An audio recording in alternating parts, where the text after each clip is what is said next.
Muy buenos días, hermanos. Van a abrir sus Biblias, por favor, en Jeremías capítulo número 26. Jeremías capítulo 26 y nos ubicamos en el versículo número 9. Ese versículo dice de la siguiente manera: ¿por qué has profetizado en nombre de Jehová diciendo, esta casa será como Silo y esta ciudad será asolada hasta no quedar morador? Y todo el pueblo se juntó contra Jeremías en la casa de Jehová.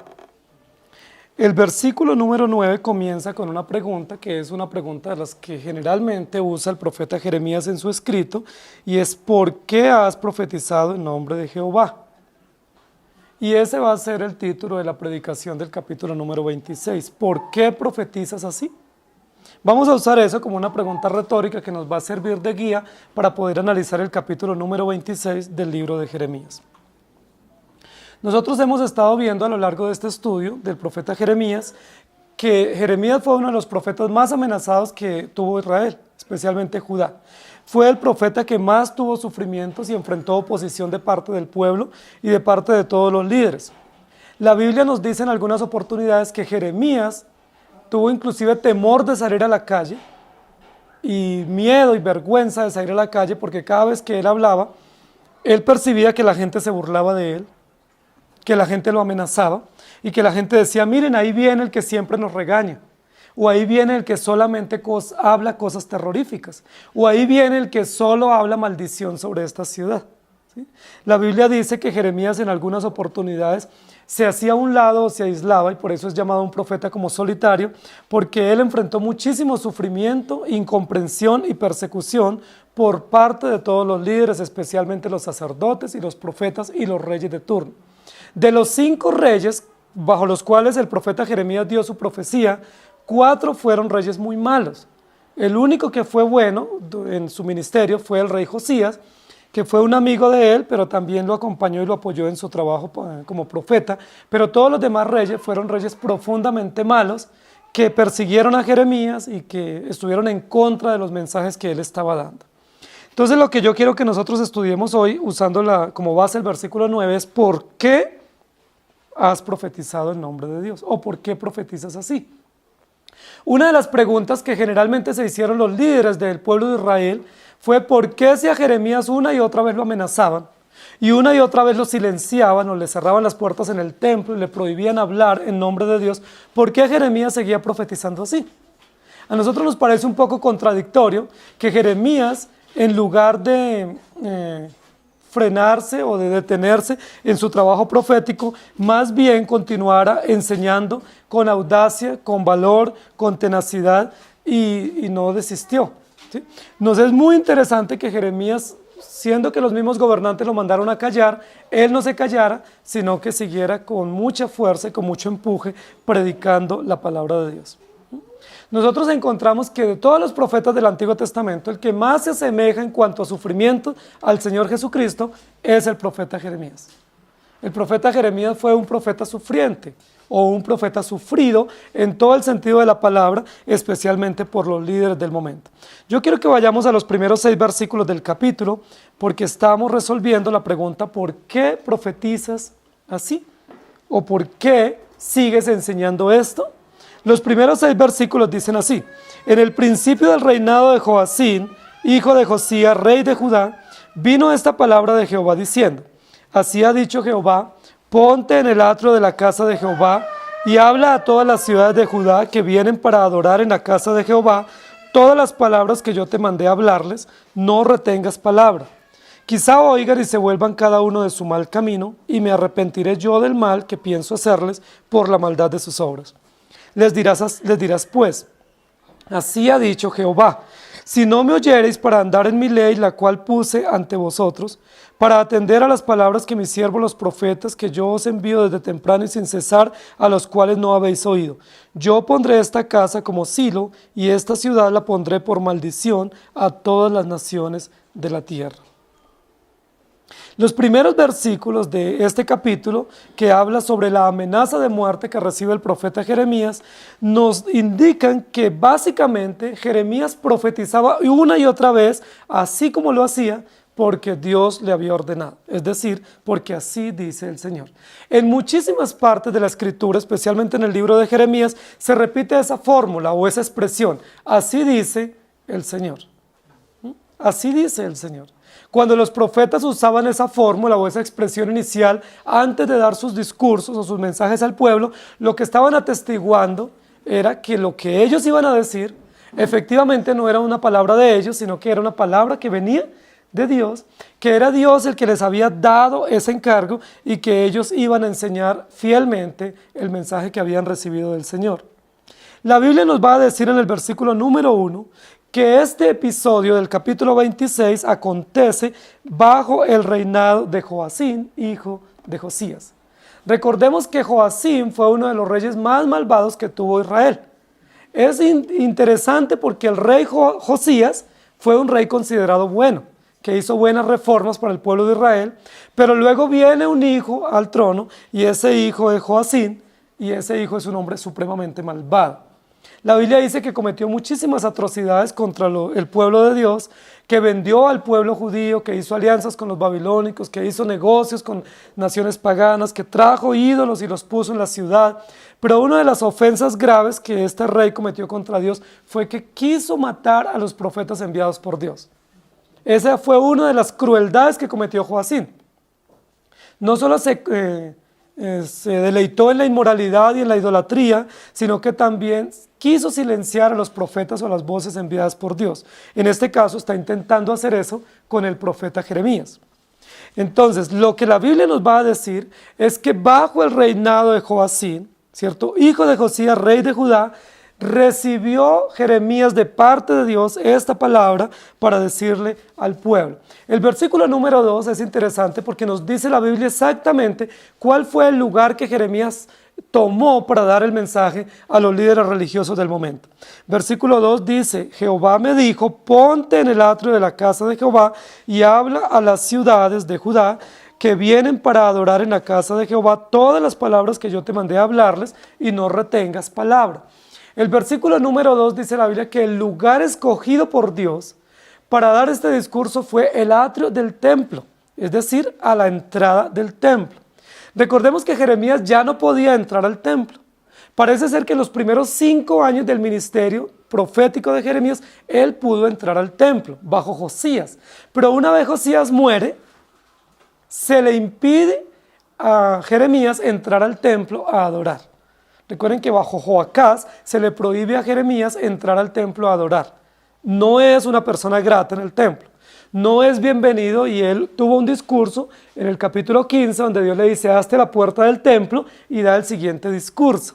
En esta oportunidad ni siquiera Jeremías puede estar a la puerta del templo porque ya no lo dejan estar junto a la puerta. Ahora tiene que estar un poco más afuera, en el atrio, es decir, en la parte de la llegada, para él dar el discurso a los líderes de Israel y a todos los que van a adorar. El versículo número 3 dice: quizá oigan y se vuelvan cada uno de su mal camino. Eso es lo que Dios le está diciendo a Jeremías. Pareciera ser un poco como especulativo de parte de Dios que diga: vaya y dales este mensaje, probablemente te escuchen.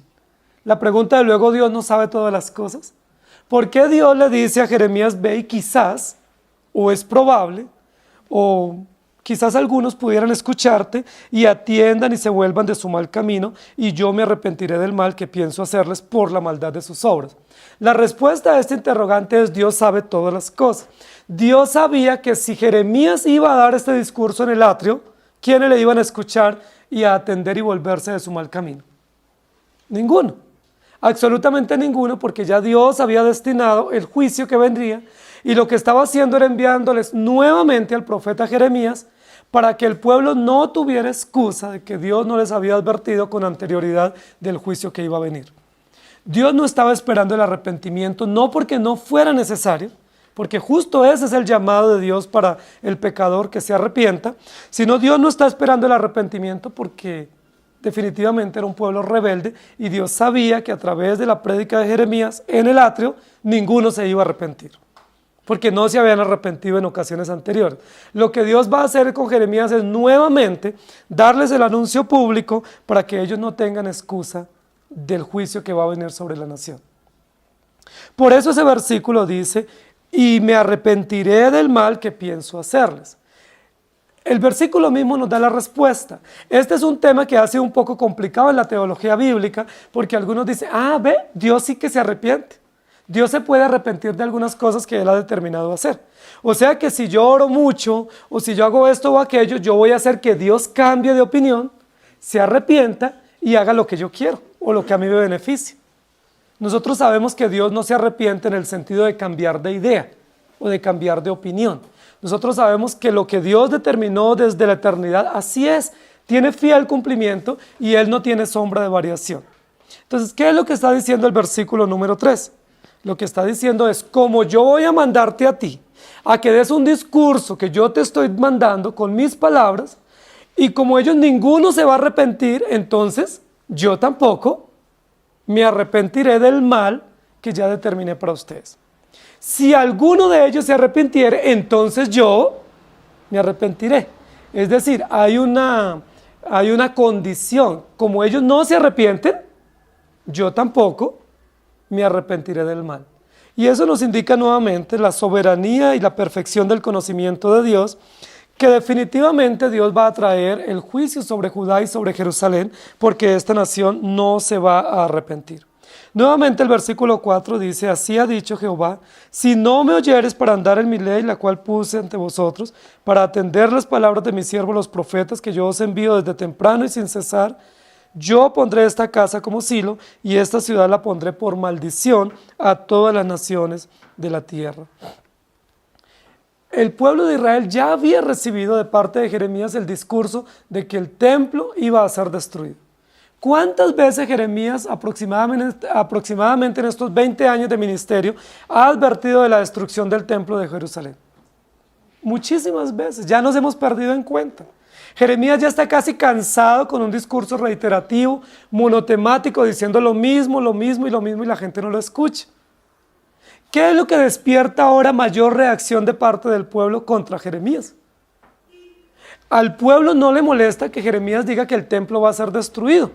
¿Saben por qué? Porque ellos ya estaban acostumbrados a ese discurso odioso, fastidioso de Jeremías al lado de ellos, y porque ellos decían, ¿quién va a atreverse a destruir nuestro templo si es una de las maravillas antiguas? Si el templo es símbolo de la presencia de Dios, y el templo ellos lo consideraban como una figura ética, no solo estética del pueblo, y ellos decían, nadie se va a meter con nuestro templo, porque Dios está muy agradado con nosotros, por eso nos dio este templo. Sin embargo, lo que ofende al pueblo en esta oportunidad es la alusión que hace el profeta Jeremías en el versículo 6. Y es, yo pondré esta casa como silo, y esta ciudad la pondré por maldición a todas las naciones de la tierra. Para los judíos, especialmente en Judá y Jerusalén, y especialmente para los sacerdotes y levitas, era muy común o les traía muchísimos recuerdos el término Silo. Silo fue una gran ciudad, ¿sí? Silo fue una ciudad supremamente importante para los judíos, y esa ciudad fue considerado un centro nacional de adoración, y fue el lugar donde primero se estableció el arca, o se puso el arca, cuando el pueblo de Israel poseyó la tierra prometida. Ese fue el primer lugar donde ellos pusieron el arca, y por eso todos los judíos pensaron que era como el centro nacional de adoración, y consideraron a Silo un lugar supremamente importante para ellos, como de victoria o de conquista, donde la presencia de Dios estaba. Entonces, para ellos pensar en Silo era muy importante. Tenía una idea muy positiva, y ese fue el primer lugar donde nuestra arca, o el arca de la alianza, fue puesta para adorar a Dios. Pero luego la Biblia dice que el arca fue robada, ¿recuerdan? Recuerden que fueron los filisteos los que llegaron e invadieron al pueblo y se robaron el arca. Cuando los filisteos se robaron el arca y se la llevaron secuestrada, destruyeron a Silo. Silo era la ciudad. Invadieron a Silo, destruyeron a Silo, y quedó una ciudad destruida y asolada, donde Dios dijo, nunca más se va a volver a reconstruir Silo. Porque el proyecto de Dios no era que Silo fuera el centro nacional de adoración, sino que fuera Jerusalén. Y los judíos habían hecho de Silo el lugar de adoración, por eso Dios permitió que los filisteos se llevaran el arca y la ciudad fuera destruida y asolada. Entonces, cuando Dios les dice a ellos en el versículo 6, si ustedes no obedecen mi ley, yo destruiré este templo y lo convertiré como asilo, eso no era un buen indicador para ellos. Para ellos tenía un concepto supremamente negativo, porque ellos conocían a Silo, conocían esa ciudad, conocían la historia y conocían las ruinas de esa ciudad. Y conocían que Dios, por determinación soberana, había dicho que no se iba a reconstruir la ciudad y que iba a mantener en ruinas. Entonces eso sí les despertaba muchísima repugnancia escuchar de parte de Jeremías que Dios iba a hacer con ese templo tan maravilloso que tenían, al igual que había hecho con Silo. Por eso se ofendieron terriblemente. Pero la primera pregunta, la primera forma de responder a la pregunta ¿por qué profetizas así? Es porque así dice el Señor. Y es importante para nosotros recordar eso. Cada vez que a Jeremías le decían, pero ¿por qué dice así? ¿Por qué profetizas así? ¿Por qué no cambias el discurso? ¿Por qué no renuevas tu argumentación sobre lo que tú dices? Jeremías dice, así dice el Señor. Es decir, esto es palabra de Dios, Dios determinó así y yo digo exactamente lo que Dios me mandó a hacer. ¿Qué es lo que ofende tanto a la ciudadanía del discurso de Jeremías? Les ofende muchísimo que la gran parte del discurso de Jeremías es de juicio. Es decir, Dios va a destruir, Dios va a traer un juicio terrible y van a tener que responder por todas las acciones inmorales y por todas las acciones idolátricas y crueles que ustedes han tenido. Yo quiero leer Jueces 18, 1 y versículo 31. Dice así, en aquellos días no había rey en Israel, y en aquellos días la tribu de Dan buscaba posesión para sí donde habitar, porque hasta entonces no había tenido posesión entre las tribus de Israel. Así tuvieron levantada entre ellos la imagen de talla que Micaía había hecho todo el tiempo que la casa de Dios estuvo en Silo. Y luego en Malaquías capítulo 3 versículo 6 dice, porque yo Jehová no cambio, por esto hijos de Jacob no habéis sido consumidos. Hablando de que no es que Dios cambie de opinión, sino que el hombre como no se arrepiente, pues Dios definitivamente no va a cambiar el juicio que Él ha establecido. Y en Mateo capítulo 26, versículos 59 al 62 dice, y los principales sacerdotes y los ancianos y todo el concilio buscaban falso testimonio contra Jesús para entregarle a la muerte. Y no lo hallaron, aunque muchos testigos falsos se presentaban. Pero al fin vinieron 2 testigos falsos que dijeron, este dijo, puedo derribar el templo de Dios y en 3 días reedificarlo. Y levantándose el sumo sacerdote, le dijo, ¿no respondes nada? ¿Qué testifican estos contra ti?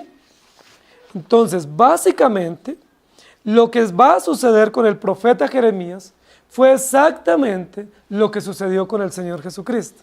El Señor Jesucristo desde el comienzo de su ministerio fue levantando una serie de contradictores y oponentes a su mensaje y muchas personas desearon y propusieron la muerte de Jesús. Pero el detonante para que se efectuara realmente la muerte de Jesucristo fue cuando Jesús dijo que Él iba a derribar el templo y en 3 días lo iba a reedificar. Y la Biblia dice que Él estaba hablando de sí mismo, de que iba a morir y resucitar al 3er día, pero los judíos estaban tan prevenidos con el tema del templo que ellos dijeron, está hablando de que va a destruir nuestro edificio, símbolo de la presencia de Dios y del cuidado de Dios para nosotros. Fue exactamente lo que dijo Jeremías. Jeremías muchas veces había hablado de exilio, había hablado de la invasión de los babilonios, había hablado de la destrucción, pero ¿por qué ahora se ofenden tanto? Porque Jeremías les dice, este templo va a quedar en ruinas, así como quedó la ciudad de Silo, arruinada y asolada. Y ellos se molestaron muchísimo y comenzaron a hacer nuevamente un consejo oficial para procurar la muerte del profeta Jeremías. La pregunta es, si Jeremías está bajo amenaza desde el primer momento de su labor profética, ¿por qué sigue profetizando así? Cualquiera de nosotros diría, pues sencillo, pues no diga ya más eso, ¿sí? O no se exponga tanto. O si eso que está diciendo genera controversia, pues lo más sencillo sería cambiar un poco el discurso, ¿cierto? Por sentido común nosotros pensaríamos eso. Bajémosle un poco al ritmo o al nivel o a la exigencia del discurso y vamos a hacer que hayan menos oponentes y tengamos más amigos. Recordemos que ese es uno de los, Jeremías va a estar expuesto ante una de las amenazas que tenemos todos los seres humanos y esa amenaza es caerle bien a las personas. Jeremías en alguna oportunidad como profeta, como hombre de Dios, se vio frente a esa tentación y es, yo quiero caerle bien a las personas. Yo quiero que las personas hablen bien de mí y tener un buen concepto o que ellos tengan un buen concepto mío. Jeremías está expuesto a esa tentación que es la tentación de los líderes en la iglesia. ¿Por qué profetizas así? Primero, porque así dice el Señor, y segundo, porque el Señor me envió. Y vamos a leer los versículos 7 al 15. Y los sacerdotes, los profetas y todo el pueblo oyeron a Jeremías hablar estas palabras en la casa de Jehová.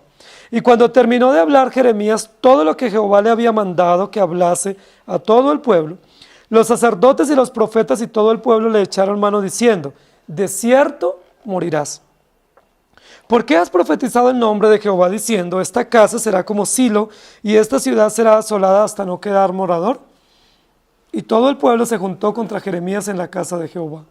Y los principales de Judá oyeron estas cosas y subieron de la casa del rey a la casa de Jehová y se sentaron a la entrada de la puerta nueva en la casa de Jehová. Entonces hablaron los sacerdotes y los profetas y los príncipes y a todo el pueblo diciendo, en pena de muerte ha incurrido este hombre, porque profetizó contra esta ciudad, como vosotros habéis oído con vuestros oídos. Y habló Jeremías a todos los príncipes y a todo el pueblo diciendo, Jehová me envió a profetizar contra esta casa y contra esta ciudad todas las palabras que habéis oído. Mejorad ahora vuestros caminos y vuestras obras, y oíd la voz de Jehová vuestro Dios, y se arrepentirá Jehová del mal que ha hablado contra vosotros. En lo que a mí toca, he aquí estoy en vuestras manos. Haced de mí como mejor y más recto os parezca. Mas sabed de cierto que si me matáis, sangre inocente echaréis sobre vosotros y sobre esta ciudad y sobre sus moradores, porque en verdad Jehová me envió a vosotros para que dijese todas estas palabras en vuestros oídos. ¿Por qué profetizas así? La respuesta de Jeremías en esa sección del capítulo es, porque el Señor me envió a profetizar. Jeremías está ahora frente a una realidad, y es una realidad amenazante, paralizante para cualquiera de nosotros. Es muy probable que estemos entusiasmados cumpliendo una tarea, llevando un mensaje, realizando un ministerio. Es muy probable que estemos muy deseosos de hacer las cosas, con muchísimo vigor y valor de hacer las cosas, mientras no encontremos oposición. Pero cuando nosotros comenzamos a tener los primeros visos de oposición, lo más común en los sentimientos y en la conciencia y en la actitud de cualquiera de nosotros es llenarnos de temor, llenarnos de miedo y pensar en desistir. Es lo más común que nos puede pasar. Jeremías estuvo frente a la amenaza y frente a la amenaza él tuvo la opción de decir, no voy a seguir. Y en alguna oportunidad, capítulo 20, él dijo, no vale la pena seguir, ¿cierto? Capítulo 15 también mencionó y 17. No tiene sentido seguir en esto. Estoy aumentando cada vez no mis seguidores, sino mis enemigos y mis contendores. Estoy cada vez acumulando más enemigos en este pueblo y tarde o temprano voy a terminar muerto en cualquier lugar. Lo más común era que Jeremías hubiera dicho, no, pues sí, no tiene sentido, yo soy joven. ¿Por qué voy a exponerme tan joven a la muerte? ¿Por qué voy a acarrear más enemigos? Ya di el mensaje, si no quieren oír, no es problema mío, dejemos las cosas así. Probablemente muchos hubiésemos hecho así. Es muy probable que muchos de nosotros ante las amenazas y amenazas serias de muerte, pensemos en que lo mejor es desistir. Dejemos las cosas así y no nos metamos en problemas. Es lo más común. Ahora, en la otra oportunidad, Jeremías fue amenazado, pero era por los propios de su pueblo. Dice que todos los de Anatot hicieron un consejo privado, secreto, para matar a Jeremías. Pero en esta oportunidad, ¿quiénes son los que están pretendiendo la muerte?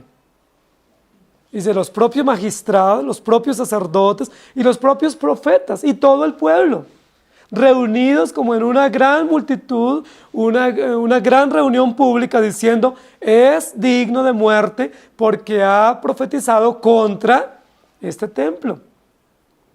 Y eso nos muestra cuál era uno de los ídolos del pueblo de Israel. ¿Cuál era el centro de la adoración de Israel? No era Dios, sino su propio templo. Su principal ídolo y su culto no lo rendían a Dios, sino que lo rendían a su propia tradición, a su propio edificio, a su propio símbolo religioso. El profeta Jeremías está frente a la muerte. Una amenaza seria, una amenaza oficial. No eran simplemente comentarios en voz baja que él lo estaban buscando para matarlo. Es una determinación oficial. Es una determinación que surge y que se da al lado del templo. ¿Sí? Como en defensa del mismo templo, diciendo, nos respeta este templo, no se meta con nuestro templo, más bien te vamos a silenciar. Ahora es interesante. ¿Cuántas veces Jeremías habló y habló y habló las profecías y el pueblo escuchó las profecías? ¿Cuántas veces el pueblo ha oído las profecías de Dios? ¿Qué dice la Biblia una y otra vez como un estribillo reiterativo hasta este momento en los capítulos de Jeremías? Pero el pueblo no escuchó la voz de Dios. Yo me atrevería a pensar que este pueblo es sordo, ¿sí? Porque Jeremías habla y habla y habla y nadie escucha. Y Dios se queja una y otra vez y reclama y dice, es que este pueblo no escucha, este pueblo no atiende. La pregunta es, ¿era un pueblo sordo? El versículo 11 nos da la respuesta. Y el versículo 11 dice que cuando Jeremías habló de la destrucción del templo, ahí sí escucharon o no escucharon. Escucharon, o sea que no eran sordos. Ahí está la respuesta. ¿Por qué no escuchen la voz de Dios, pero cuando escuchen la sentencia, sí atienden? ¿Por qué cuando Dios les da las promesas y les llama al arrepentimiento y denuncia sus pecados, no escuchan? Pero cuando Dios dice, voy a destruir este templo, todos escuchan y reaccionan. Ahora, muy bien, entonces ya tenemos la respuesta. Este pueblo sí escucha. Este pueblo sí ha escuchado todo lo que Jeremías ha dicho por boca de Dios. La pregunta es, si ellos escucharon, ¿qué es lo que deben hacer? Arrepentirse, por supuesto. Entonces el versículo número 11 nos da esperanza, porque estamos ante un pueblo que escucha la voz del profeta y ellos dicen que eso ha oído o ha llegado a sus oídos. Si escuchan, entonces se van a arrepentir. Pero ellos, ¿para qué escucharon? ¿Para arrepentimiento? Escucharon para tomar venganza del profeta. ¿Qué es lo que va a hacer este pueblo? Acumular a su propio pecado y a su propia maldad más maldad. Es decir, ya no solo Dios nos tiene que juzgar por ser idólatras, por ser inmorales, no solo nos tiene que juzgar por ser vanos y por estar vendidos a los imperios paganos, sino por matar a los profetas inocentes. Este pueblo es un pueblo que está tomando represalias contra los líderes de Dios. Y son represalias institucionalizadas. No son represalias subversivas que vienen por debajo de la mesa de enemigos del evangelio o enemigos del profeta. Cualquier siervo de Dios tiene enemigos. Cualquier líder religioso tiene enemigos. Pero es que estos enemigos son enemigos institucionales, oficiales, es decir, el propio gobierno toma medidas de represalia para silenciar al profeta que está dando la voz de Dios, porque no soporta que este profeta denuncie sus pecados y les dé la sentencia de lo que Dios ha determinado para ellos. Es supremamente interesante que uno esperaría, si ellos al fin escucharon después de tanto tiempo, pues se van a arrepentir. Pero ellos escuchan y dicen, el problema de estas denuncias no es Dios. ¿Quién es el problema de estas denuncias? Jeremías. Ellos no dicen el problema de esta denuncia somos nosotros. Claro, entendimos, somos pecadores, somos rebeldes, no atendemos la voz de Dios y tenemos que arrepentirnos. Ellos dicen el problema de esta denuncia tiene nombre propio, se llama Jeremías. Solución, silenciémoslo. Eso es fácil. En un gobierno represivo, en un gobierno que desconoce la autoridad de Dios, en un gobierno que es ajeno a la voluntad de Dios, es sencillo silenciar a cualquiera. Operaciones de limpieza, mecanismos para traer más seguridad a la ciudad, estamentos de seguridad para fortalecer el orden público, y todo eso implica limpieza y orden social. Queridos hermanos, el pueblo de Israel, siendo el pueblo de Dios, está hablando, sus dirigentes, de silenciar nada más ni nada menos que al profeta de turno, profeta de Dios. ¿Cómo les parece? Jeremías es la voz de Dios, es la voz pública. Jeremías ha tenido que soportar sendos sufrimientos de parte de todos sus líderes y ahora ellos están no confabulándose ocultamente o sigilosamente contra Jeremías, sino de frente diciendo, ¿qué hacemos? Y todo el mundo, ¿qué dice? Que muera. ¿Les parece un poco similar al acontecimiento en el momento de Jesús con Pilato? Cuando Pilato dice, no, pues yo no encuentro maldad en él, pero pues lo que el pueblo diga. ¿Y el pueblo qué dijo? Crucifícale. Pero es inocente. No importa, crucifícale. Pilato se lavó las manos. Pilato no fue un hombre gobernante de autoridad con determinaciones para decir, este hombre es inocente y lo vamos a defender.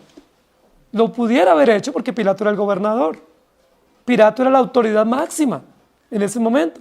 Pilato en el caso de Jesús hubiera dicho, este hombre es inocente y aunque el pueblo me pida que lo crucifique, lo voy a defender.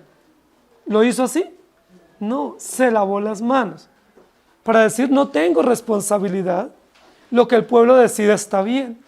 Queridos hermanos, estamos frente a un cuadro similar en el caso de Jeremías.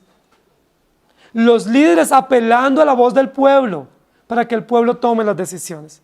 Hay un dicho común entre nosotros y es la voz del pueblo, es la voz de Dios. Y ahí nos damos cuenta cuán distorsionado es este dicho común. Que la voz del pueblo no es la voz de Dios, sino muchas veces es la voz antagónica al plan perfecto de Dios. Por eso nosotros tenemos que entender que Dios nos ha dejado gobernantes en la familia, en la iglesia, en la sociedad, y que ellos son responsables de tomar las determinaciones que Dios ha establecido para nosotros. Por eso no creemos en una democracia pura, sino en una democracia representativa. Nosotros no creemos que el pueblo tiene que decidir, porque nosotros a veces pensamos, la mayoría tiene la razón, y no siempre la mayoría tiene la razón. Muchas veces la mayoría está terriblemente equivocada, confundida, manipulada, obstinada y llevada por otros intereses. La Biblia no dice que Jeremías reunió la multitud. La Biblia dice que Dios le dijo a Jeremías, hazte al atrio del templo y comienza a dar este discurso.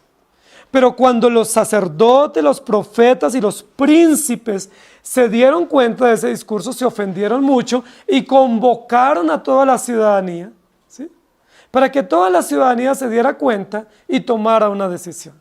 Es decir, los mismos líderes religiosos levantaron los ánimos de la población o de la ciudadanía para que levantados los ánimos de la población dijera, ¡ah, tiene razón! ¡Qué hombre tan atrevido! ¿Cómo se le ocurre hablar contra nuestro templo? Si ese es nuestro templo simbólico o estrella o centro de la adoración, pues que muera. Y de esa manera estos religiosos y estos líderes políticos validar civilmente la muerte del profeta y ellos hacer como hizo Pilato, lavarse en las manos. Queridos hermanos, estamos frente a una realidad terrible. Estamos frente a una determinación civil que nos da escalofrío. Es probable que un gobierno, líderes religiosos y políticos se confabulen y abiertamente manden a matar a aquellos líderes que no son de su concepto o de su ideología o que denuncien sus pecados. La respuesta es sí, es posible. Sucede en nuestros gobiernos, lo hemos visto, hemos escuchado de gobiernos vecinos y también sucedió en el pueblo de Israel. La reacción que yo estaría mirando es, ¿qué va a hacer Jeremías frente a esa amenaza? ¿Listo? El pueblo es malvado, los gobernantes son malvados, Joacín es el rey de turno, es un rey malvado, ¿qué menos se puede esperar de este rey? No podemos esperar nada mejor. Ahora vamos a ver cómo reacciona Jeremías, ¿sí? Jeremías en el versículo 13 dice, mejorad ahora vuestros caminos y vuestras obras, y oíd la voz de Jehová vuestro Dios, y se arrepentirá Jehová del mal que ha hablado contra vosotros. Es decir, Jeremías ante la amenaza, ¿cómo reacciona? Dándoles nuevamente el mensaje y diciéndoles, aún hay oportunidad de arrepentimiento. El propósito de este mensaje es que lo escuchen y se arrepientan, no que reaccionen contra mí. Casi que esa es como la actitud defensiva de Jeremías ante estos gobernantes. El discurso no se dio para que ustedes vengan contra mí. El discurso Dios lo envió para que ustedes se arrepientan y para que mejoren sus caminos y arreglen sus obras. Versículo 14. En lo que a mí toca o en lo concerniente a mí, he aquí yo estoy en sus manos. Hagan conmigo como mejor y más recto les parezca. Mire qué cosa más interesante de Jeremías. Uno esperaría un profeta cobarde, un profeta empequeñecido frente a la realidad, un profeta totalmente desanimado y escondido diciendo no, por favor, no me vayan a matar. Disculpe, yo me retracto, denme otra oportunidad. No quise decir todo eso. Eso hubiera hecho cualquier falso profeta, ¿sí? Frente a una amenaza de muerte oficial, frente a la institucionalidad de la muerte represiva para el profeta, cualquier falso profeta hubiera dicho, disculpe, ¿qué hay que hacer? Díganme qué hay que hacer. Yo pago una fianza, me retracto, hago una rectificación pública de lo que dije. Estoy en sus manos, díganme qué hago.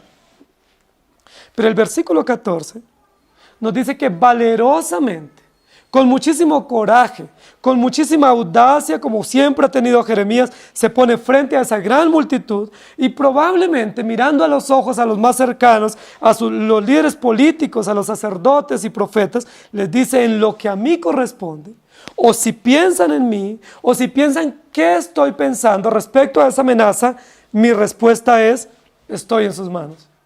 Hagan conmigo como ustedes quieran. Ahora es interesante porque en esa exposición de Jeremías de ponerse voluntariamente en las manos de ellos se asemeja al Señor Jesucristo. ¿Recuerdan cuando ese grupo fue a apresar a Jesús en el Getsemaní y había un santo y seña que Judas iba a dar a los soldados? Y cuando dice, ¿eres tú el Mesías? ¿Qué dijo Jesús? Yo soy. Lo que van a hacer, háganlo. Háganlo pronto, apresúrense para hacer lo que van a hacer. Este versículo Jeremías está diciendo, estoy en manos de ustedes, hagan como mejor y más recto les parezca. Ahora, es importante la parte final de ese versículo, porque Jeremías no dice, hagan como quieran. Jeremías pone dos calificativos a esa acción. Hagan como mejor sea y hagan como sea más recto. Es decir, Jeremías apela a un aspecto moral, ético y a un aspecto judicial, ¿sí? Hagan como mejor, es decir, hagan como moralmente, como éticamente sea más correcto. La pregunta es ético, es moral que se mate a un profeta de manera inocente? ¿Es ético, es moral para una sociedad civil silenciar a un hombre o a una mujer simplemente porque no lo queremos oír? No es ético, es decir, Jeremías en su propia defensa está haciendo una nueva denuncia. Y la denuncia es, si ustedes me matan, eso no es ético. Y el segundo aspecto es como más recto les parezca. Es decir, hagan conforme a la ley, ¿sí? Si la ley judicialmente estipula que esa causa por la que ustedes me acusan es causa de muerte, adelante, aquí estoy. Jeremías apela a la condición ética del pueblo y a la condición legal del pueblo. Y en los dos aspectos, Jeremías lo que está haciendo es nuevamente denunciando la maldad de ellos. Porque no es ni ético ni es legal que se mate a una persona simplemente porque no nos cae bien. No es ni ético ni legal que se silencie a un líder simplemente porque nos es ofensivo su discurso. No es ético ni legal que las personas tengan que ser exiliadas o tengan que ser desaparecidas o protegidas porque las personas no están de acuerdo con su discurso. Jeremías en esa exposición está diciendo, yo estoy en manos de ustedes. Si eso es ético y si es legal, acá estoy. Vemos el valor de Jeremías, vemos el coraje, vemos la audacia en su mensaje. Jeremías en ningún momento tiene un asomo de duda o de incredulidad o de desánimo. En ningún momento dice yo me retracto o titubea diciendo, disculpe, no quiero morir todavía. Jeremías no tiene cobardía. Dios lo capacitó terriblemente para en este momento pararse frente a toda la nación y decirle si esto es correcto, maten. Ahora, probablemente esta fue una de las buenas oportunidades que Jeremías había añorado y era dirigirse a todo el pueblo. Casi no lo querían escuchar, Pero ahora, como hay una turba levantada en contra de él, amenazante, pues tiene la oportunidad de dirigirse a toda la nación y denunciar nuevamente sus pecados. Versículo 15.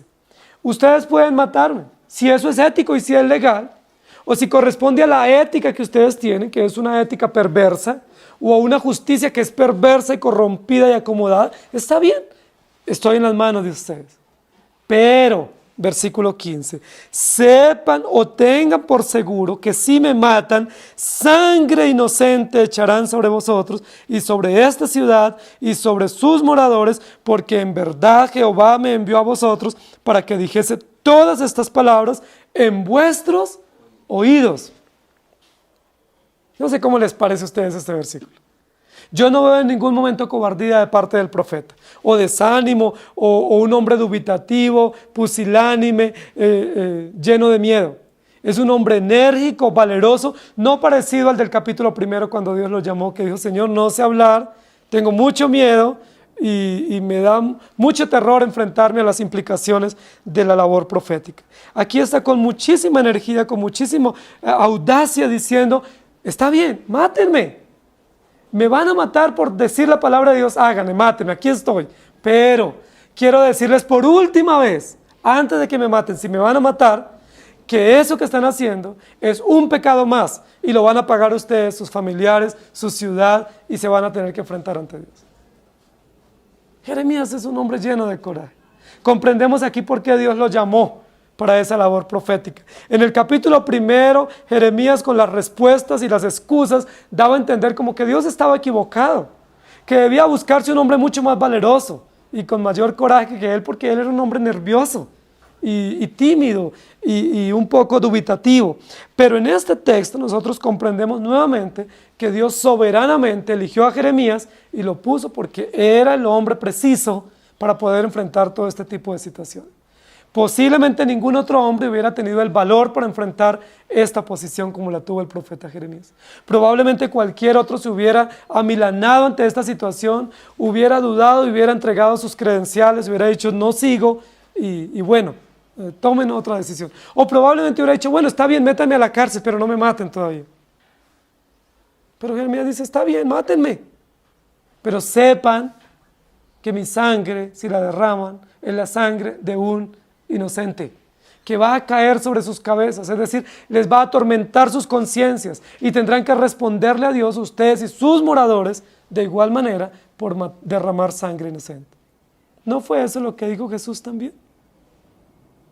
¿No fue igual con la muerte de otros profetas? Sangre derramada inocentemente.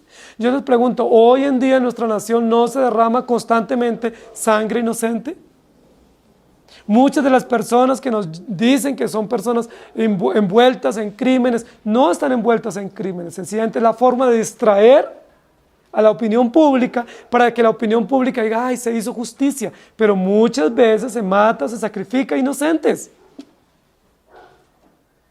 Muchos culpables están en las calles tranquilos y muchos de ellos nos gobiernan, pero los inocentes, muchos de ellos son acribillados, silenciados y tildados o etiquetados como si fueran hombres perversos y corruptos.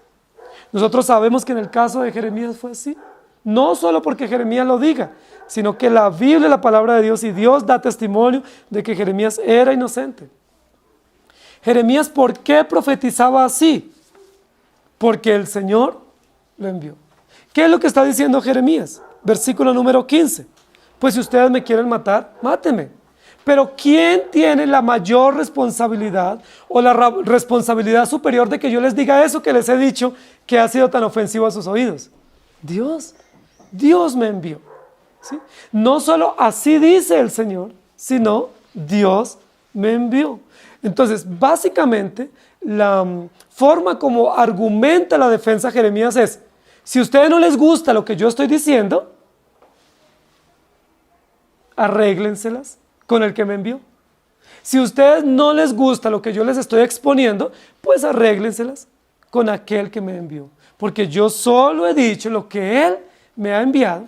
Y si eso que yo les he dicho les suena ofensivo a sus oídos y genera una reacción contraria para silenciarme, pues es Dios quien me dijo que lo hiciera y me envió para que les repitiera eso en vuestros oídos.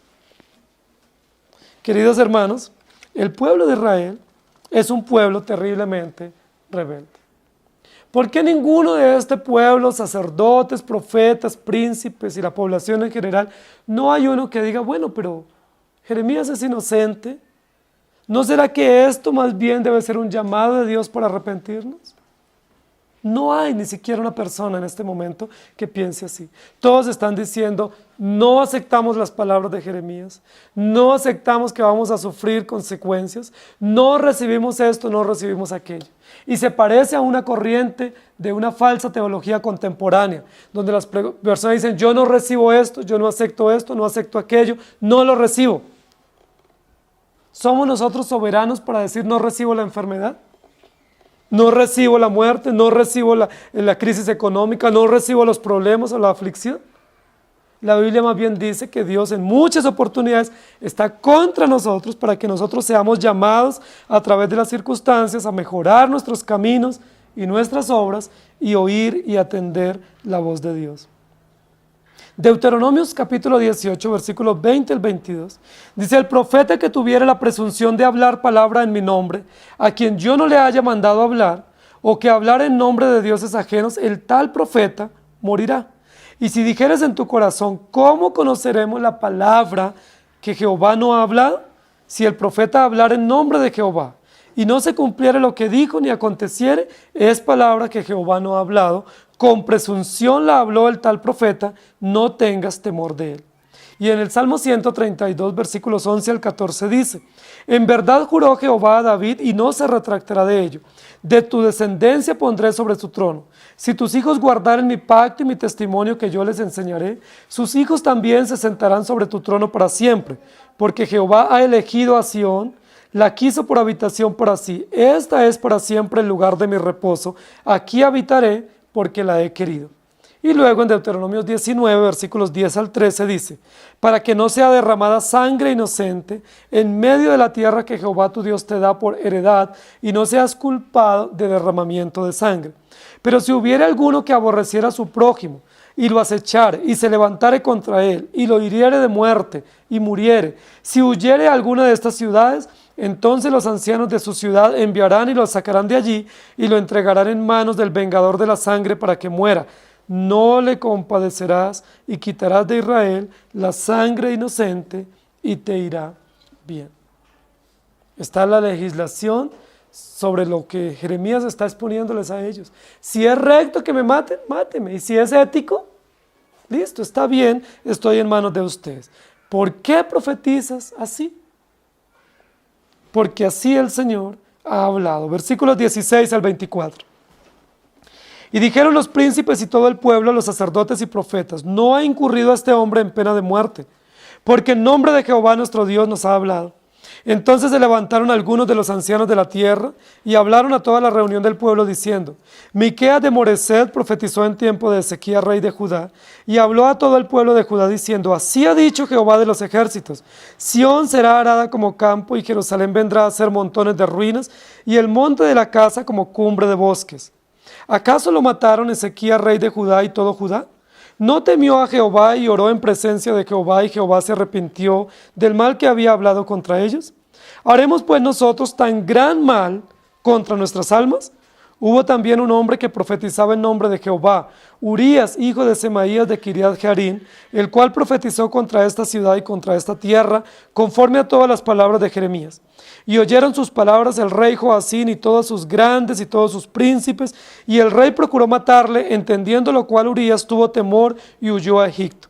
Y el rey Joacín envió hombres a Egipto, a Elnatán, hijo de Abcor, y otros hombres con él a Egipto, los cuales sacaron a Urías de Egipto y lo trajeron al rey Joacín, el cual lo mató a espada y echó su cuerpo en los sepulcros del vulgo. Pero la mano de Ahicam, hijo de Safán, estaba a favor de Jeremías, para que no lo entregasen en las manos del pueblo para matarlo.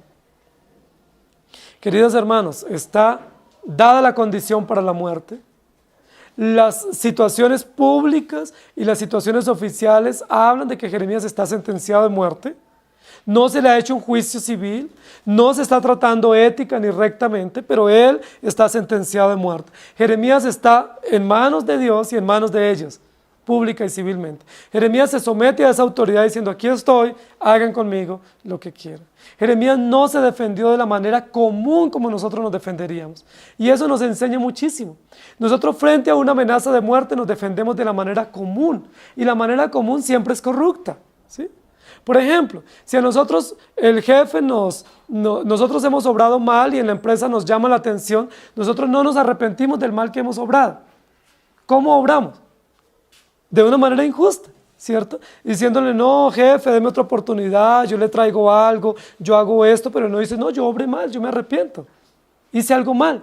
Si a nosotros nos para el guarda de seguridad porque no estamos en regla con nuestros documentos, nosotros, ¿qué es lo primero que hacemos? Nosotros, sí, señor guarda, tiene toda la razón, no tengo mis documentos en regla, cumpla su deber. ¿Hacemos así? Nosotros decimos, no, por favor, no vayas a hacer eso, discúlpeme, ¿y en qué le puedo colaborar? ¿Sí? Ellos generalmente le dicen a uno, ¿en qué me puede colaborar? ¿Cierto? Entonces una vez dice, no, pues solo tengo un billete, ¿sí? No sé si eso sea suficiente para colaborar. Generalmente hacemos eso nosotros.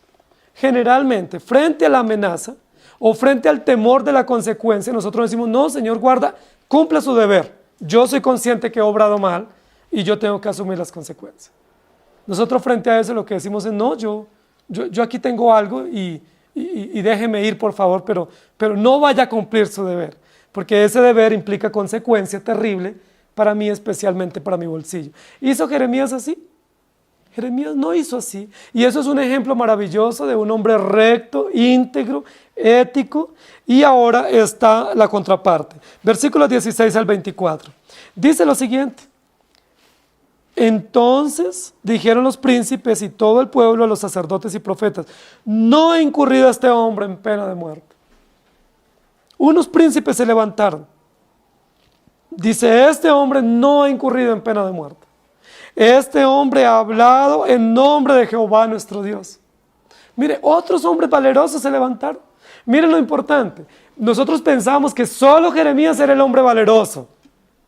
Pero frente al valor de Jeremías, Dios dio coraje a otros príncipes para que ellos también con valor se levantaran en defensa de Jeremías. ¿Recuerdan la época de Elías? Cuando Elías dice, Señor, ¿es que solo he quedado yo? Y el Señor le dice, no, no eres el único. Yo me he preservado a muchos otros para que ellos también me teman y me adoren. Versículo 17. Entonces se levantaron algunos de los ancianos de la tierra y hablaron a toda la reunión del pueblo diciendo, y comienzan a narrar unas historias. Es muy importante la labor que van a tener los ancianos del pueblo en este momento. Sacerdotes, profetas y príncipes se han levantado contra Jeremías. Quieren lincharlo, quieren apedrearlo públicamente. ¿Quién podrá defender a Jeremías? ¿Habrá alguien que pueda ir en el socorro de Jeremías en medio de esa turba enardecida? Nosotros pensaríamos que no. Humanamente no hay quien pueda defender a Jeremías. Pero cuando parece que no hay quien lo defienda, cuando parece que él lo único que está esperando es que comiencen a lanzar las primeras piedras contra él para silenciarlo y para quitarlo de su presencia, porque es muy hostigante con su discurso, dice la Biblia, que se levantaron unos príncipes, hablaron al pueblo y dijeron, no ha incurrido este hombre en pena de muerte. Unos magistrados, unos hombres que dieron una interpretación recta a la ley de Moisés, unos hombres que no solo interpretaron la ley para su beneficio, para su conveniencia, como suele suceder, unos hombres magistrados, príncipes del pueblo de Israel, que interpretaron la ley bajo el paradigma o bajo el lente de la ética y de la justicia, y dijeron, no ha incurrido en pena de muerte. Le vuelve el alma al cuerpo a Jeremías. No ha incurrido, no es digno de muerte, este hombre es inocente porque lo único que ha hecho es hablar en nombre de Jehová nuestro Dios. Estos príncipes se levantan con valor y hablan ante los sacerdotes y los profetas. Miren, querida iglesia, estos príncipes que entran a interpretar la ley de manera ética y de manera recta y justa, están acarreándose también la oposición de los líderes. Porque muy probablemente quien se atreviera a defender a Jeremías era objetivo también de esta multitud y de estos líderes políticos corruptos y perversos. Pero luego que estos príncipes se levantan los ancianos. Qué importante. Versículo 17, se levantaron algunos de los ancianos. Y la idea de levantarse es que no estaban levantados. Es decir, estaban como dormidos, como de acuerdo con la multitud, como dejando pasar por alto las cosas, como aquí no importa, yo no tengo nada que hacer. Pero una vez los príncipes se levantan, hacen una interpretación de la ley de manera ética y de manera justa, se levantan los ancianos. ¿Y los ancianos qué dicen? Versículo 17. Hablaron a toda la reunión del pueblo diciendo, miren lo importante de tener ancianos en la iglesia, lo importante de tener ancianos que se levanten y que cumplan su deber, lo importante de tener ancianos que se levanten con valor, con audacia para defender a los siervos de Dios y para proteger la obra de Dios. Lo importante de que los ancianos asuman su responsabilidad, se levanten y con valor y con coraje cumplan su misión. Eso es lo que está diciendo el versículo. No simplemente eran ancianos, ahí estaban, pero nadie los conocía. Pero una vez se levantan, alzan su voz, se dirigen al pueblo y comienzan a tomar partido en la situación. ¿De qué forma toman partido estos ancianos en defensa de Jeremías? Comienzan a decir o a contar alguna historia. Versículo 18. Miqueas de Moreset profetizó en tiempos de Ezequías, rey de Judá, y habló a todo el pueblo diciendo, así ha dicho Jehová de los ejércitos, Sión será arada y se convertirá en ruinas. ¿Saben qué hacen los ancianos? Los ancianos inmediatamente con valor se levantan y recuerdan que aproximadamente 100 años atrás, cuando estaba de rey Ezequías, hubo un profeta similar a Jeremías. Se llamó el profeta Miqueas, que nosotros lo leemos en la Escritura. Este profeta Miqueas se levantó, aunque su periodo profético fue más corto y sus escritos también menos abundantes, se levantó y dijo, Sión será arada y será destruida y se convertirá en ruinas y el bosque que tienen será destruido y será un bosque de ruinas y de abandono. ¿Y saben qué hicieron los gobernantes de turno? Lo mismo que hicieron 100 años más adelante o que estaban haciendo con el profeta Jeremías. El pensamiento de los ancianos es, cuando esta multitud se levantó en cabeza de Ezequías para intentar matar al profeta Miqueas porque profetizó algo que no les agradó, la Biblia dice que Ezequías, rey de Judá, no lo mató. Que Ezequías como rey temió a Jehová y oró a Jehová y pidió a Dios que les perdonara su pecado, que les diera una oportunidad y que no les permitiera ser destruidos según la profecía del profeta Miqueas, y Miqueas no fue muerto. Lo que están diciendo los ancianos es, estamos ante una situación similar, Miqueas y Jeremías. Los dos profetas enviados por Dios han profetizado casi cosas idénticas. ¿Qué hizo el profeta Ezequías cuando Miqueas predicó algo que no le agradó al pueblo, a los sacerdotes y a los profetas? Oró a Dios, se arrepintió y preservó la vida de Miqueas. ¿Qué debiera hacer Joacín ante la situación inminente de la amenaza contra el profeta Jeremías, que profetizó 100 años más adelante casi lo mismo que Miqueas? ¿Qué debiera hacer? Preservarle la vida al profeta Jeremías. El pensamiento de los ancianos es muy sagaz, es un recordatorio histórico de hechos que esa generación ya no recordaba. 100 años atrás, una situación similar, pero el rey Ezequías actuó de esta manera. Implícitamente y directamente, ¿qué le está diciendo estos ancianos al rey Joacín? Si usted teme a Dios y si usted hace parte de los reyes de la dinastía de David, no puede matar a Jeremías. Es decir, Jeremías es un hombre valeroso por la gracia de Dios. Ahora tenemos unos príncipes que se levantan con valor a interpretar la ley de manera correcta. bajo el espíritu de la ley, pero ahora tenemos unos ancianos que se levantan en defensa del profeta Jeremías, comentando un caso histórico y dice, ¿por qué habíamos de traer semejante mal sobre nuestras almas? Es decir, si Ezequías no trajo semejante mal sobre el pueblo del momento o la generación del momento, ¿por qué tú, rey Joacín, lo harías? Es una reflexión directa para el rey Joacín con relación a la amenaza de muerte de Jeremías. Versículo 20. Otro ejemplo. Hubo también, ¿cierto?, un hombre que profetizaba en nombre de Jehová, Urías, hijo de Semaías de Kiriat Jearim, el cual profetizó contra esta ciudad y contra esta tierra, conforme a todas las palabras de Jeremías. Una segunda historia de otro profeta también similar a Jeremías. Ahora, nosotros pensábamos que era solo Jeremías. Tenemos Miqueas 100 años atrás y tenemos a Urías contemporáneo de Jeremías, bajo el mismo reinado de Joacín, del mismo cruel Joacín. Este Urías, que solo sabemos que era hijo de Semaías y de Kiriat Jearim, habló conforme o similar a lo que estaba hablando el profeta Jeremías.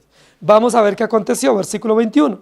Y oyeron sus palabras el rey Joacín, y todos sus grandes, y todos sus príncipes, y el rey procuró matarlo, entendiendo lo cual Urías tuvo temor y huyó a Egipto. Pero cuando él huyó a Egipto, no se apaciguó la ira del rey Joacín, sino que el rey Joacín envió una comisión, ¿cierto?, en cabeza de un Elnatán, hijo de Acbor, con otros hombres con él, diciendo, van y hacen inteligencia militar, buscan la ubicación exacta de Urías en Egipto. Lo único que tenemos es de indicaciones que está en Egipto, van y hacen inteligencia, lo buscan y me lo traen. Y uno diría, ¿para qué el rey Joacín hace semejante inversión de mandar un grupo de militantes o de soldados o de ejército a ir a semejante país tan lejos a traer a un hombre? Simplemente porque es un profeta de Dios. Ya huyó, déjelo tranquilo, pensaríamos nosotros. ¿Qué hace el gobierno gastándose el dinero público para esa función? Ahora uno pensaría, bueno, seguro va a traer a Urías para decirle, bueno, ¿qué es lo que tenemos que hacer? Si hay que arrepentirnos, nos arrepentimos. ¿Sería eso lo que iba a hacer Joacín? Versículo número 23, dice, los cuales, es decir, esta comisión de inteligentes soldados fueron, lo trajeron, lo sacaron a Urías de Egipto y lo trajeron al rey Joacín, el cual lo mató a espada y echó su cuerpo en los sepulcros del vulgo. En una fosa común fue puesto Urías. Era tal la maldad del rey Joacín que no se conformaba simplemente con que este profeta fuera desterrado por las amenazas, sino fue y lo buscó y lo trajo, y él mismo lo mató a espada y lo enterró en una fosa común. ¿Les parece algo común eso de situaciones que a veces encontramos en nuestros gobiernos? Que el dinero público, que es para la inversión social, para la ayuda de los pobres, las viudas y los huérfanos, lo usan para otros fines, y muchas veces para una guerra injustificada, o más bien para a través de esa guerra justificar otras corrupciones y otras desviaciones de dinero. Estamos frente a grandes escándalos políticos que el mismo sistema oculta o minimiza esos escándalos para no salir a la luz pública. Joacín es un hombre cruel. Joacín ya mató al profeta Urías. ¿Por qué lo mató? Porque Urías dio un mensaje de parte de Dios que no le cayó bien al corrupto y perverso rey Joacín. Dice la Biblia, todos los grandes y todos sus príncipes procuraron matar a Urías. ¿Quiénes eran sus grandes y sus príncipes? Eran aquellos que estaban confabulados con ese sistema político, aquellos de la misma ideología política que hacían represalias contra los líderes y que estaban en función de protegerse de la corrupción y de progresar. Todo gobierno tiene un grupo de protegidos, ¿cierto?, que comparte políticamente las mismas ideologías y que cometen todas las atrocidades en la sociedad o en el pueblo y las ocultan ellos mismos porque son beneficiados. Todos sus grandes y todos sus príncipes no tuvieron temor de Dios, ni temor del pueblo, ni temor de Urías, lo trajeron y lo mataron a espada. ¿Cuál es la intención de estos ancianos del pueblo de Israel de sacar estas dos historias? Hay dos historias, la historia de Miqueas y la historia de Urías. Ellos recuerdan primero Miqueas y después Urías. Miqueas bajo Ezequías, Urías bajo Joacim. Miqueas bajo Ezequías dice lo mismo, pero Ezequías tiene temor de Dios, ora, se arrepienten y preservan la vida de este hombre y no se les cuenta como derramamiento de sangre inocente. Joacim, que es el rey de turno, que probablemente estaba ahí escuchando o cerca al palacio, ya había matado, es decir, ya había manchado sus manos de sangre inocente, y uno de ellos era la de Urías. Miren, queridos hermanos, ¿quién sabía que Urías había sido muerto por el sistema gobernante? Nadie sabía. Se tiene que hacer una denuncia pública. Este rey que nosotros tenemos es un rey sanguinario, injusto, cruel, que silencia a aquellos que no están de acuerdo con él. Ustedes saben que todo gobierno represivo tiene un gran número de desaparecidos. Y ese gran número de desaparecidos ya uno casi que sabe dónde están. Porque el mismo sistema los desaparece. Y desaparecen las evidencias, y desaparecen los hechos, y desaparece todo para protegerse. Pero Dios es perfecto, porque estos ancianos valerosos que fueron puestos para defender el honor de Dios y para preservar el orden del pueblo, se atreven en este momento histórico a ponerse entre Jeremías y el pueblo, entre Jeremías y los profetas y los sacerdotes y el rey Joacim, para hacer dos tremendas advertencias. Primero, Miqueas fue preservado por Ezequías. Entonces, Jeremías debe ser preservado si Ezequías conserva la misma línea de pensamiento. Segunda denuncia. Si Joacim quiere matar a Jeremías, lo va a matar, pero sepa que está actuando con injusticia porque ya lo hizo con Urías. Y se expone públicamente la muerte de un profeta inocente similar a Jeremías. Queridos hermanos, cuán importante es que hayan ancianos de valor que se levanten y hagan estas advertencias, recuerden la historia y nos muestren el camino. Versículo número 24. Pero la mano de Ahicam, hijo de Safán, estaba a favor de Jeremías para que no lo entregasen en las manos del pueblo para matarlo. Hay un nombre que no es común para nosotros en la historia bíblica y es Ahicam. Y yo espero que lo podamos recordar a partir de hoy. Ahicam es hijo de Safán. No sé si recuerdan quién fue Safán, pero Safán fue escriba y tesorero del rey Josías. Safán fue uno de los más allegados al rey Josías, amigo de Josías y amigo de Jeremías. Recuerden que Safán fue el que recibió el rollo que se encontró cuando se estaban haciendo las reformas del templo, ¿cierto? Cuando se estaban haciendo esas reparaciones, se encontró un rollo de la ley que había sido descuidado o desatendido, lo encontraron y se lo entregaron a Safán, y Safán fue el mensajero que lo llevó al sacerdote Hilcías para que fuera leído públicamente. Safán es un hombre muy importante en la historia bíblica, porque Safán representa la reforma, Safán representa el que está a favor de la palabra, el que saca a la luz la palabra y lo lleva para que públicamente se conozca. Safán representa hombres valerosos que no tienen temor de sacar a la luz la palabra y ponerla en manos del pueblo para que se lea y se conozca.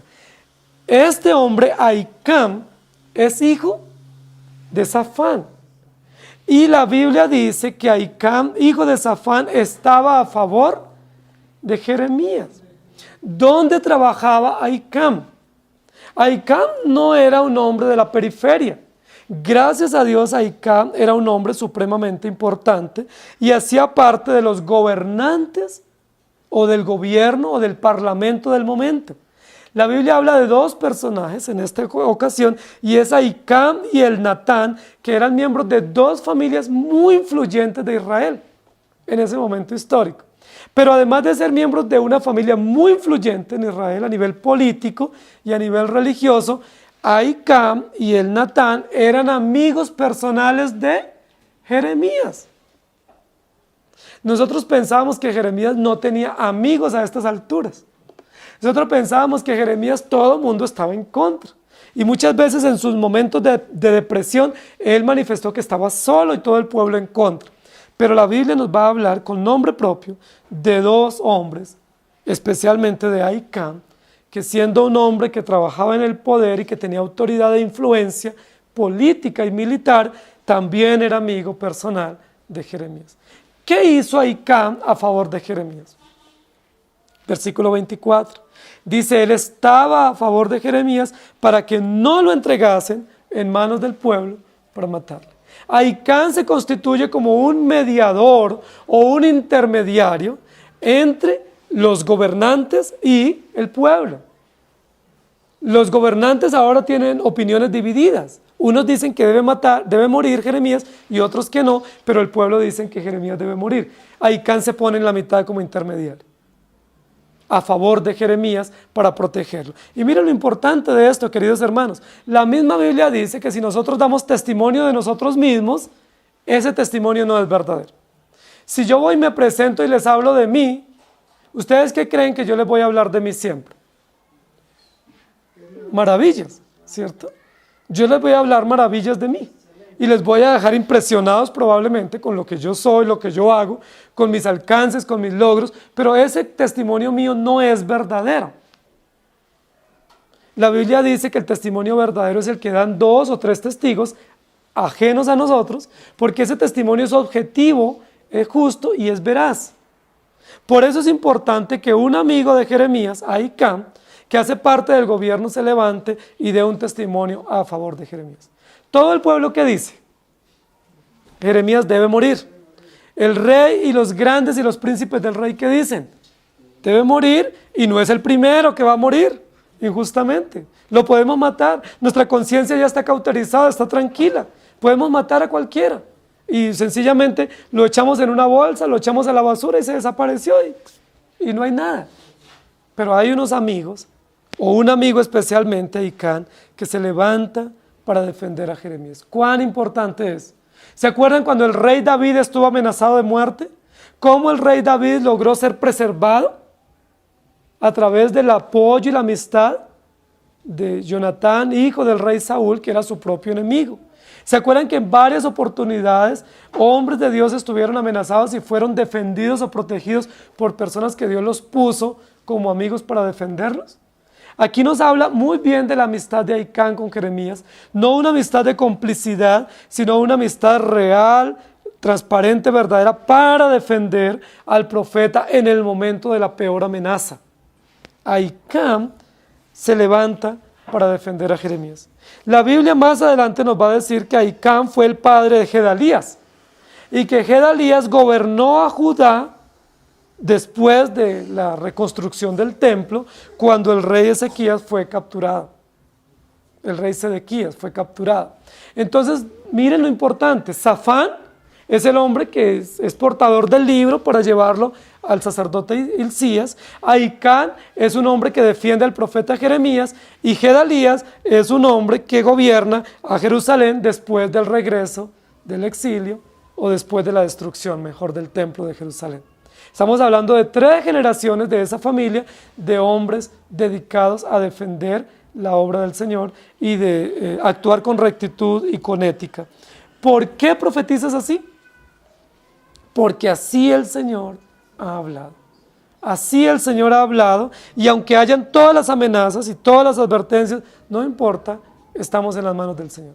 ¿Quién defendió a Jeremías? No fue su amigo, ¿no?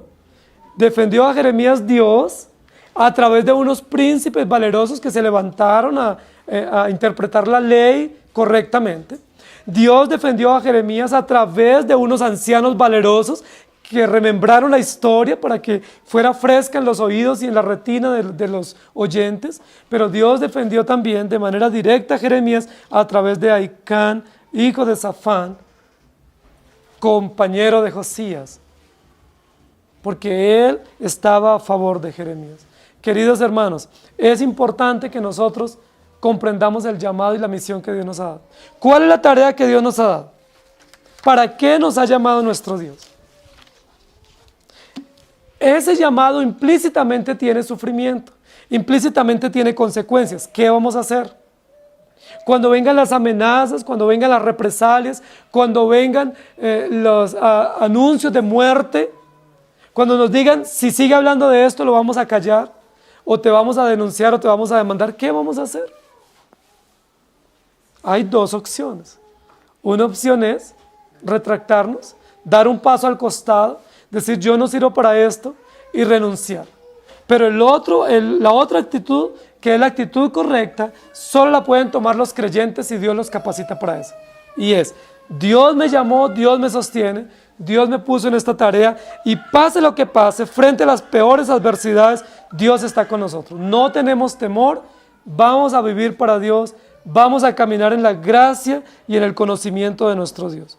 Pase lo que pase, si nuestra vida está en las manos de Dios, no hay que temer.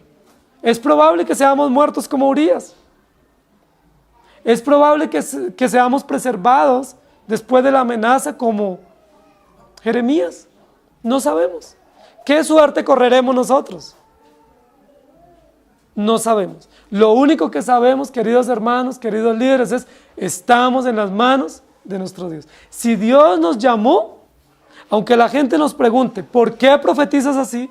¿O por qué predicas así? Tenemos que decir, porque Dios me llamó, porque así Dios le agrada y porque Dios lo ha dicho. Y si eso acarrea la oposición o la enemistad, tenemos que decir como Jeremías, aquí estamos. Si es correcto, háganlo. ¿Sí? Pero estamos en las manos perfectas y soberanas de nuestro buen Dios. Amén. Vamos a orar.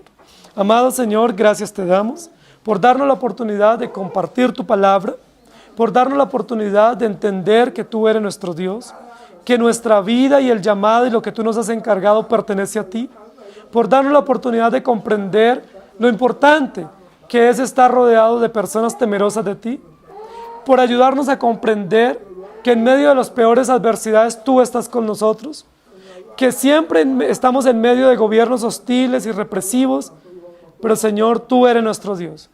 Que nosotros como creyentes y como pastores no podemos predicar lo que el pueblo quiere escuchar, que no podemos decir lo que los gobernantes quieren escuchar, que tenemos que decir lo que tú has dicho y lo que tú has ordenado, que tenemos que ser fieles a tu palabra, que tenemos que ser veraces y audaces en la presentación del mensaje, aunque eso acarree como consecuencia amenazas de muerte y en muchos casos la muerte injusta. Gracias, Señor, por preservar a Jeremías en esta oportunidad.